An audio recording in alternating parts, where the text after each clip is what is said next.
up everyone? This is your Queen Salisa and welcome back to my channel. So guys, for today's vlog or for today's video is wala, may sumisilip.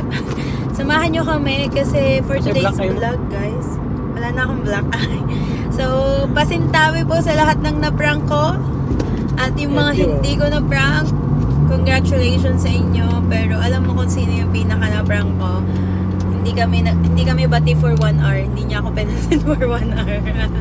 Pero at least may oras lang yung hindi niya pagpapatawad. Pero joke lang po yun. Nakakatawa lang. Alam mo, actually, Habi, nung time na yon, maniniwala na sila dun sa black eye ko. Pero kapag sinasabi kong sinuntok mo ko, dun na sila hindi naniniwala. Yun. So, kaya wag na wag mong gagawin na sasaktan ako kasi malaki ang bilib sa'yo ng mga tao, napakamatindi. Sabi pa ni Pastor Frederick, kung si Rodney may black eye at sinabi mong sinuntok mo, maniniwala pa. But anyways guys, hindi yan yung vlog natin for today's video. Napadaan lang tayo dyan bigla. And yeah, kailan ba umulan? Tuesday. So Tuesday, Wednesday, Thursday, Friday, for almost 3 days or more than 3 days guys. Almost. Anong almost? Ano ba? More na nga eh. More na. Anong almost? Oo nga. So guys, Tuesday umulan dito sa UAE. So ngayon ay Friday, Wednesday, Thursday, Friday. So more than 3 days na po ang nakakalipas ng pag-ulan sa UAE. And ngayon lang ako lumabas since nung tag-ulan na yon. So syempre, hindi naman lingid sa kaalaman ng nakakarami na tuwing weekend lang ako lumalabas. So gusto ko kayong i-update sa lagay ng trapiko, di ba? Parang newscaster tayo ngayon. Sa lagay ng traffic, sa lagay ng mga sasakyan. Kasi marami kaming pupuntahan ngayon at meron kami mga dadaanan. So, papunta kami ng Jebel Ali. So, we're checking kung saan yung the best route para madali. Lalo bukas meron tayong church. So, yeah. Samahan nyo kami guys. And I will going to show you the road. Kasi nakita ko sa mga posts sa Facebook, sa lahat ng social media accounts, pati sa mga brethren namin, sa mga kapatiran namin sa church, na talagang kahit saang way ay sobrang baha, 'di ba? But praise be to God, 'di ba? For the wisdom na nanggagaling sa Lord, sa tulong ng Panginoon ay napakabilis ng kilos dito sa UAE. Kasi ayan, nakalabas na kami ng Sharjah, nasa Nada na kami, and nakikita kong wala nang baha. Diba? Wala nang baha. Dito wala na. Oh, itong road na to wala Damascus na. Street. Damascus Street pala. Alcosais na to? Oh. Ay, hindi tayo duman na Nada na.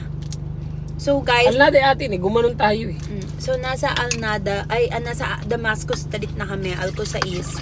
So, upon checking, wala pa po at the moment akong nakikitang baha. So, meron man, siguro very little papunta doon. Pero thank God kasi, 'di ba? Nakita ko kasi talaga sa Facebook, sa ibang social media, dan yung sa ibang kapatiran na talagang umabot hanggang bewang nila yung baha. Siguro yung height ng hanggang bewang ay maliit lang siya. Joke lang. Joke lang po. So yun. And congratulations naman and salamat sa Lord, 'di ba? Sa mga masisipag kasi para lang sa kaunting kaalaman ng bawat isa, ito kasing UAE, itong Middle East, hindi talaga siya build para sa tag-ulan. Kumbaga, tag-init dito eh. So, hindi natin ina-expect yung ganong klase ng ulan. Diba? Desierto to. So, talagang hindi inaasahan dito yung mga ulan. Pinapaulan pa nga nila para mabawasan yung init eh, yung cloud seeding, diba? So, yun nangyari ng Tuesday. Talagang, kumbaga, sa Pilipinas, dahil sanay tayo sa... Ha? God's work. Oo nga, God's work nga yun. Pero ibig ko sabihin, sa Pilipinas kasi sanay tayo sa tag-ulan, sa bagyo, sa malakas na hangin, 'di ba? Dito, kung i-compare mo siya sa Pilipinas, ulan lang yon. Pero para dito, bagyo na siya. Ganun na siya kagrabe. 'Di ba? So, ayan, nasa kahabaan na kami ng way ng Alcosais, ng Damascus Street. Papunta kami ng Burjuman. Burjuman ba muna? Oo. Kunin yung camera. Okay. So, hindi. Daan mo muna ako sa Bulaklakan. Tapos kunin mo. O hindi. Magkaganan-ganan. Okay. So, yun, papunta kami ng Borjuman ngayon and diretso tayo ng Jebel Ali. So malalaman natin kung talagang kung traffic ba, walang masakyan, 'di ba?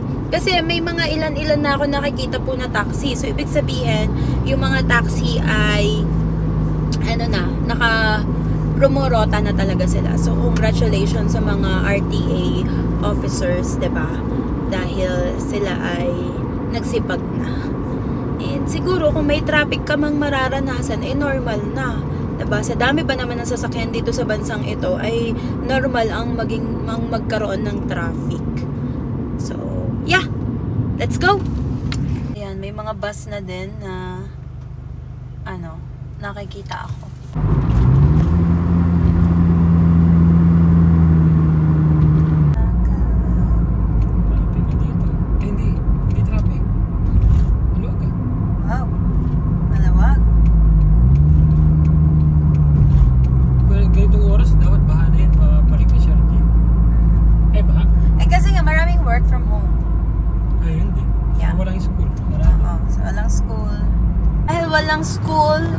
Maraming work from home, maluwag po ang dera ngayon.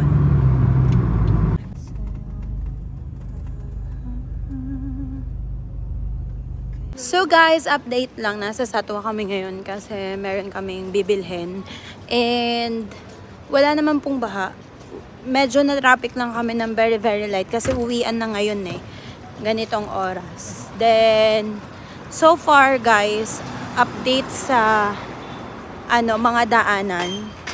Clear naman mula sa amin, sa Al Nada Sharjah, Al Nada Dubai, Al Qusais, Dera, Borjuman, Karama, and Satwa. So, yung mga places na binanggit ko at this moment ay cleared sila. Walang baha. So, yun. About naman sa metro station, may nakikita kami na gumagalaw-galaw. So, as per my friend na nagme-metro and nagtatrabaho sa RTA, ang hindi daw anong tawag dun? Loading ako kasi gutom na ako, guys. Ang hindi daw nag-ooperate ay On Pasig, Equity, at saka Mashrek. So, yun daw yung tatlong metro station na hindi nag-ooperate ngayon. So, lalagpasan yon yung mga places na yon. So, yun guys. Later na lang ulit. 2 hours later. So guys, gabi na. It's 7 PM and still nasa Satwa kami. Hindi dahil traffic, hindi dahil baha. Dahil nabisi kami. May mga binili kaming kung ano-ano na hindi ko pa muna pwedeng banggitin dahil baka i-upload ko to ngayon. Pero yeah, so far so good. Tingin ko ngayong gabi, parang ngayon ako mamamroblema ng traffic. Pero tingnan natin yung magandang best way para makarating kami ng HOP ngayong gabing ito. So, para po sa lahat na nagtatanong, proceed po ang church service bukas, araw ng Sabado. Magkita-kita po tayo.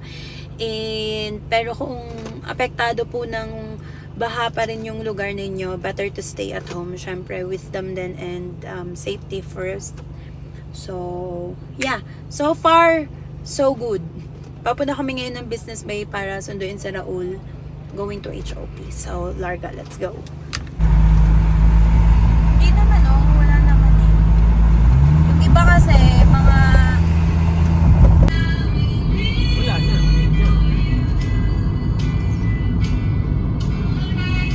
guys, time check, it's 9 PM and nakarating na kami dito sa House of Prayer and yeah, smooth naman po pero marami kaming dinaanan din namin yung church pero wala namang baha. Actually, meron mangilan-ngilan pa na baha pero sa mga kumbaga mga street, sa mga gilid-gilid na lang. Pero kung sa main road, okay naman siya. I suggest kung mag-Dubai to Jebel Ali kayo, mag-Sheikh Zayed Road lang lahat kasi may mga daan sa Al Khail Road. Dumaan din kasi kami doon chinek namin para sa Sheikh Zayed Road kasi kailangan ng toll gate. So, kapag sa Al Khail, walang toll gate. Kaya lang, close pa yung ibang road kasi sinisimulan pa lang nila yung paghigo. And I think inuna talaga nila yung main road. So I suggest kung talagang may private cars kayo, Jebel Ali to Dubai, Dubai to Jebel Ali, Sheikh Zayed Road, lahat kayo dadaan. So okay yung rota. May konting baha pero konting-konti lang. Then kapag pupunta naman kayo ng Jebel Ali Christchurch, ang daan nyo ay diretso na. Hindi kayo dadaan ng Batuta. Kasi sa Batuta Mall ay close. So, mahihirapan kayong umikot ng IBN. Kaya, diretso kayong Altania Street ba yun, papunta ng Christchurch. Tapos to the gardens. So, yun lang ang update. So far naman ay actually mabilis naman talagang sumipsip ng baha yung government dito. Medyo natagalan lang talaga ngayon kasi heavy talaga yung rain. So, kudos sa lahat ng mga trumabaho para magkaroon ng daan, 'di ba? And sa mga affected area naman, better to stay at home kung hindi pa talaga kayo pwede. So, yan guys, dito ko natatapusin tong vlog na to. Overall, we need to be thankful to God dahil safe pa rin, 'di ba? Tayong lahat. Sa kabila ng unos, sa kabila ng bagyo, anuman ang dumating, ay meron tayong Diyos na patuloy na nagga-guide sa atin at sumasama sa atin. So, maraming salamat everyone sa panonood nito. Sana may napulot kayo or kung wala man, di bahala na kayo. So, don't forget to like, share, subscribe, and click the notification bell for more upcoming video. Once again, this is your Queen Celeste. Bye!